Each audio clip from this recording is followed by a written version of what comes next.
see the growth of hip hop in my life, because you know I'm not old. I'm not an old person, so to see the growth of hip hop since its first days, it's definitely extraordinary, because I grew up listening to people like Jay-Z, Nas, Biggie Smalls, and Tupac because of their words. Their words was encouraging, where they talked about the struggles growing up in the hood, having nothing. And that's basically what I wanted to touch bases on, the struggles of hip-hop, the struggles of an up-and-coming artist. Spamming for views, and then you do an open mic and try to call it a show, dude. This ain't Facebook, nigga, we don't like you. We ain't your fans, we ain't paying to see you. Ain't trying to be you. Say you want to block a nigga, we don't see you. Say the chain real, nigga, we don't believe you. Say the rhymes ill, they be making me sick too. You think the flow tight, then I know you got loose screws. To get a freestyle. I don't go harder, because I already feel like I can go toe to toe with dudes. So it doesn't bother me that I'm the only female. I think the thing that bothers me is that I'm the only female in the sense that no other females come out to like ciphers and stuff. And like even when I go to shows and there might be a female rapper and they do a female cipher, the girls don't come up, and it's like, you just did a rap song, don't you rap? Like, do something. So I feel like they don't fight for it, like they're not as hungry, and that's why our spots get taken. So being heard, that's the only struggle. Beyond the momentary struggles, like I don't have money, I need to go to the studio, I need to take pictures, I need to shoot a video, I do all those, I need to do everything that's involved with the presentation of making myself an artist. But the struggle of you doing all this just to be heard, and I think that will actually be the difference between, and the fact that so many people is doing music. But I guess the difference is that people, that not everybody stays on. It's a lot of work to be an artist. It's a lot of work. You got to do a lot of stuff for free. You got to, in the instance, it is a thankless job. Nobody paying you to do this, but the struggle is just to be heard. What I like about the game where it is today is it's allowing an artist like me that has a story, not just my own story, but as I always say, I don't just tell my story, I tell our story, you know what I'm saying, my generation's story. I feel like that lane is wide open, or it's even more acceptable today. And I like the fact that being yourself and being authentic and genuine is what's winning today. I fell in love with hip hop from down south, actually. It really wasn't hip hop. It was more like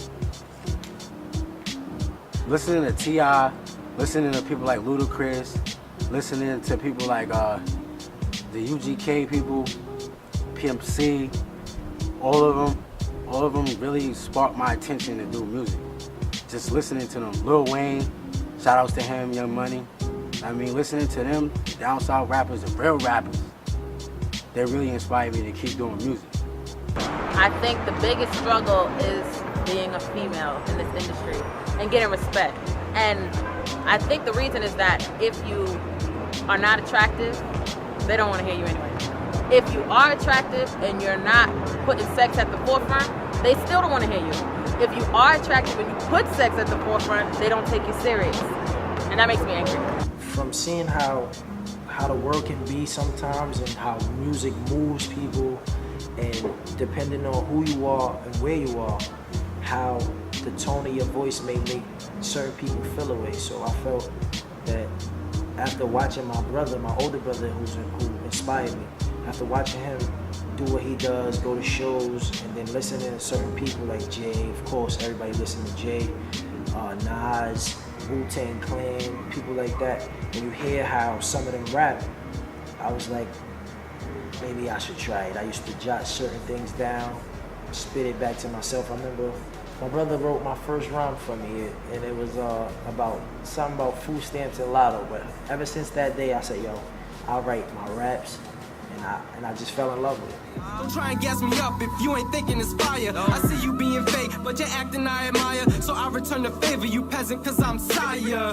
Who's on first and what's on second? Taking over the game, my nigga, keep guessing. I feel that all hip-hop music has its place. Like, I don't want to be in a club listening to straight Nas every song. I don't want to be thinking in the club. I want to be drinking and having a good time. So, but when I'm in my car, I may not necessarily want to be, nigga, or, or all gold everything.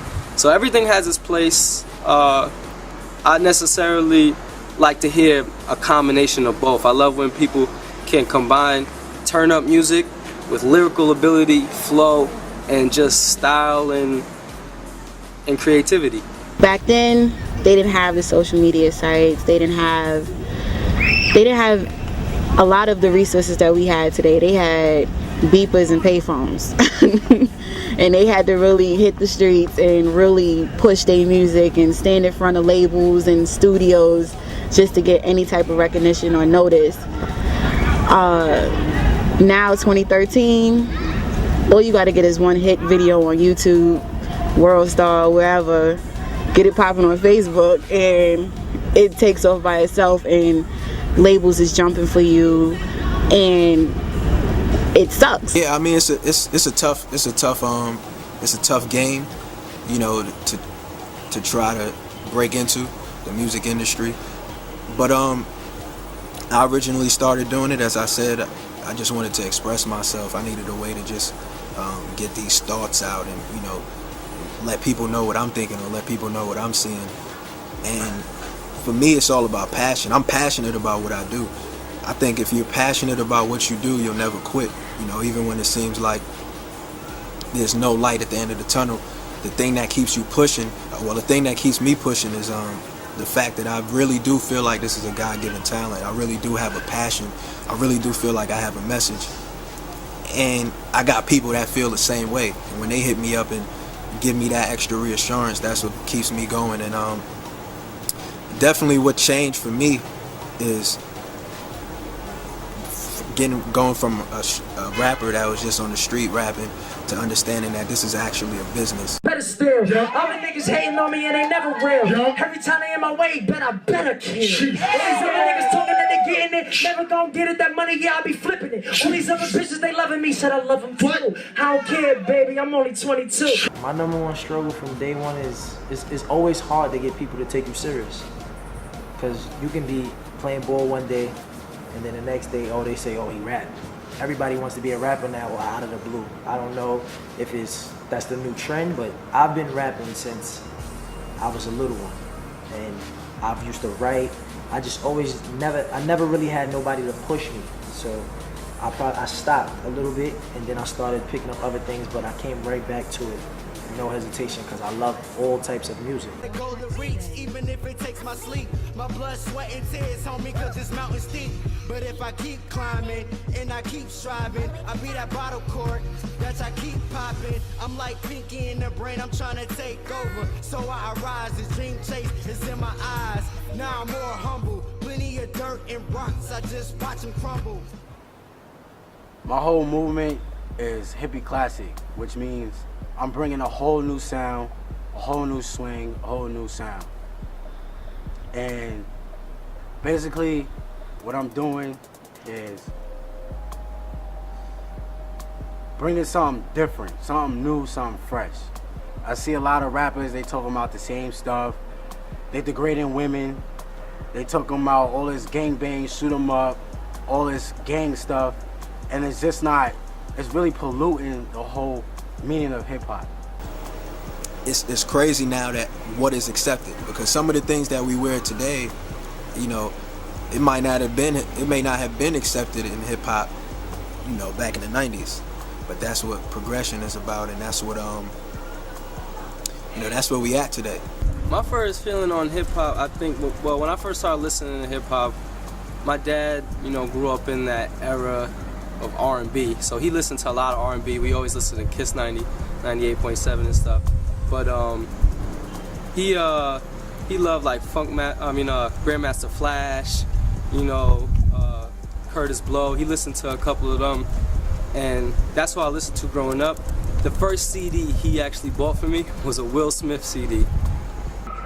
My message, when I rap, I like to make music that either people can relate to, like whether it's, I just came home, dropped the book bag down, such and such and such, or if it's a feel-good track, everybody want to go out, you know what I mean? Like, it's always that one song or a couple songs that somebody's gonna like and say, yo, I like that.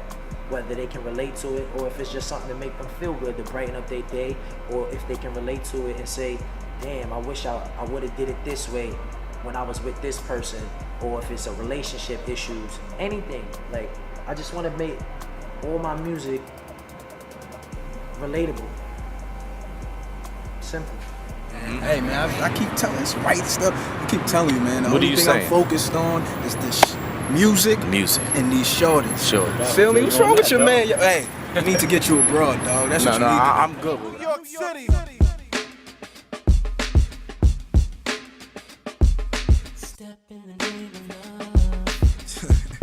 But I got 2 left feet, just last week you text me, like don't you forget D, you left me, we kept fighting like UFC, what other king put his queen ahead of him, but yet you check me, crazy logic, but that's old news, and why you act like it's a problem when I roll through, oh, you an old dude, the broke fool, you met in homeroom, your first class, you went from first class to flying coach boo. My thing is, yeah, I want you to compare me to the best, but the way I think is, I want to be the best that I can be. I don't put myself up. I don't think about this gentleman here. I don't think about Biggie and Jay and be like, I want to be as great as them. I think I want to be the best that I can be. I want to maximize my talent as an artist, and hopefully, you know, in doing so, a decade or 2 from now, I can be in that conversation as well. Like, everybody's kind of rapping about the same thing, and so with my influence, I definitely want to be the person that just talks about what's going on, what people can relate to, and not just the same thing all the time. Like, I feel like everybody now is just kind of repeating, you know, recycling. So I want to, like, with my music, I want people to know that, okay, she can talk about this, and then she come way over here and do some kind of social issue, and it still be dope. So that's kind of what I want to do. I try to really hit all styles of everything that I'm influenced by. So you got some 90s stuff in there. You got some more updated things. But I'm trying to be more musically thematic with everything that I do. So like, I'm doing a concept album right now, and it's gonna have a blend of 90s and, you know, touches of the boom bap style and some jazz under it. I'm doing an album with my man from France, and he's a jazz producer. Then after that, it's gonna be more mainstream pop. I guess it just depends on where it takes me. I can't really say what my music is. Some of it, I'm guaranteed you've heard it before, but it's my version. It's my reimagining of everything. Well, Tay Best is just was always just, you know, a good kid. He's an athlete, but you can find my music at SoundCloud.com, Tay-Best. You can find me on Facebook, Tay Best, Instagram, Twitter _Tay Best. You can find my music at SoundCloud.com//Peace, Love, and Drugs Hippie. I'm also on YouTube under Marlo Swisher. My videos is underneath there. Just search for Hippie. I got like 6 videos up there. They all good. They all interesting. About myself, I'm just a young guy trying to make it. Trust me, every artist says this.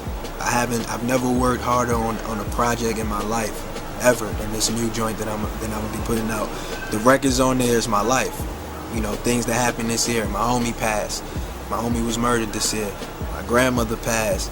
And then you have, you know, some positive things. I talk about all of that. You know, in the past you had people like, yo, you might not want to say this, you might, fuck that. I'm saying it. You know what I'm saying? Because at the end of the day, why not?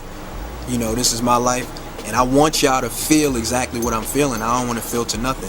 And I don't curse in my music, but the aggression and the energy that's given off, you would think I would.